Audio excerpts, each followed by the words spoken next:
Hey guys, how's it going? Kevin Cleary here with a first impressions video for you. Today we are taking a look at a Kershaw. This is the Kershaw that everyone's been talking about, the BareKnuckle, the quadruple 7. I am a little late to the party on this one, guys, and you're gonna have to forgive me. Mail is just a little slow getting to Canada sometimes. I guess that's part of what happens when mail is delivered by dog sled.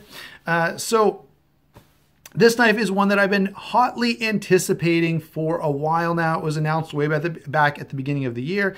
And if you've been around that long and if you watched my most anticipated knives where I kind of go through, hey, here's the knives I really want to get my hands on in 2018, this was on the list. And fortunately, just under the wire, I've been able to get a hold of it. So let's give you just a bit of background here. In case you don't know, this is based on a zero tolerance factory custom called the 0777.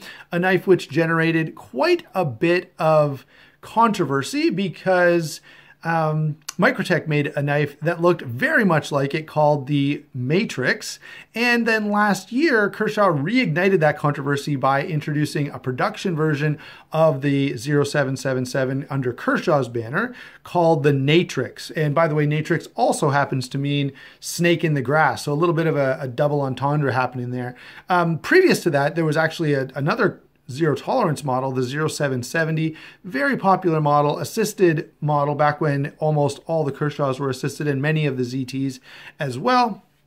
And so all of that has finally brought us to this. And honestly, out of all of the sort of 077 based, 0777 based knives, this is the one I'm most interested in. There are a few reasons for that, and I'll give you a quick rundown on those.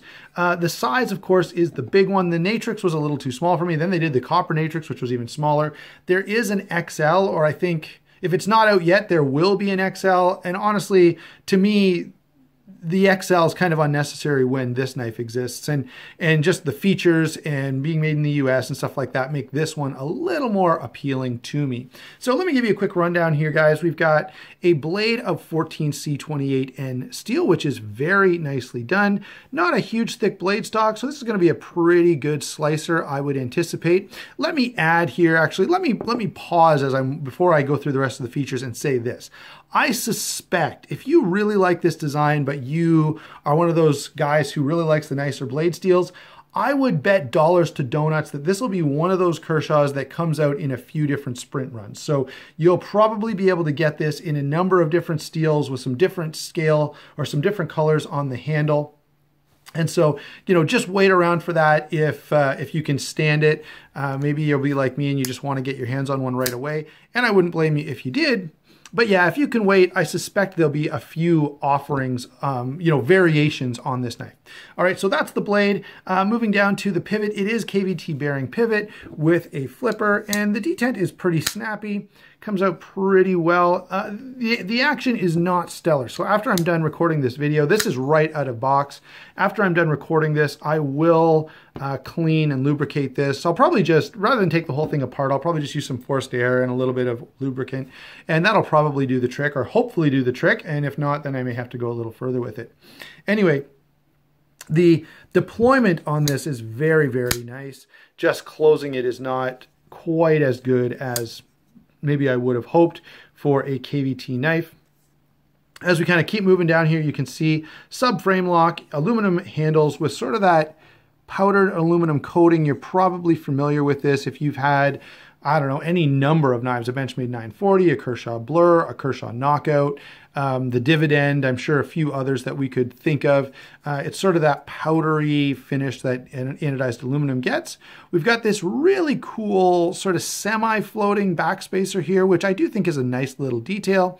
Deep carry pocket clip that is movable to the left side if you're inclined in that direction. And I mean just left-handed, not left-leaning politically. Hopefully no one's inclined in that direction. Anyway, that's a quick rundown of the features on this knife.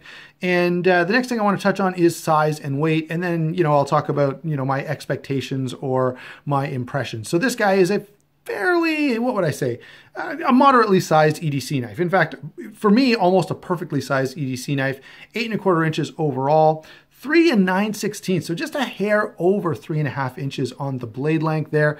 And in fact, the cutting edge is a little longer than that, which is really, really nice. So in a fairly small package here, as I said, 8 1/4 inches. Better give you the handle size before I start talking about how big this is. There we go. So it's 4 11/16 overall. So, just a little under 4 3/4 inches there. Only weighs 3.5 ounces, which is really, really nice. So carries really, really well. Now let me get back to my point I was making a second ago. The amount of cutting edge you get for a very, slim, small knife that doesn't weigh a whole lot, that is really, really impressive. So I've got to give the guys over at Kershaw a lot of credit for getting a lot of cutting edge into a very small package there. And so now let me just tell you about what I kind of think of this knife initially. All right. The detent is nicely dialed in. It's maybe a little stiff, but that'll probably break in a bit. I think it could use to be cleaned and oiled. So I'm going to try that. The action is not amazing. It's not terrible either. Give you a quick look at the centering. You can see the centering is quite well done, which, by the way, if you're going to do a floating backspacer, it becomes a little more important to get the centering done. That often can sort of emphasize that feature. Look, guys, this is a nice design. I have to say, I am very, very drawn to it. I like it better than any of the other in this whole line of knives. The price is very good. The blade to handle ratio is good. The weight is good. The size is good. I mean, really, I think Kershaw has got a big winner here. And if you don't like the Kershaw version, you can wait, and I'm sure Microtech will be coming out with one in another few months. But yeah, I think this is a good knife from Kershaw. It's nice to see another USA-made Kershaw, especially in a size that I like. The last couple have been, just a little underwhelming to me. I will hold on to this and do a full review coming up. I suspect it'll be a pretty positive review. Let me see how the action works out here in a few minutes. As soon as I shut this off, like I say, I'm going to go work on this knife and see if I can get it running a little smoother. And maybe I'll update in the comments down below if I can get this to run a little nicer. Hope everyone has a great Christmas, a great New Year. I think you'll be watching this after Christmas if the schedule goes as I planned it to.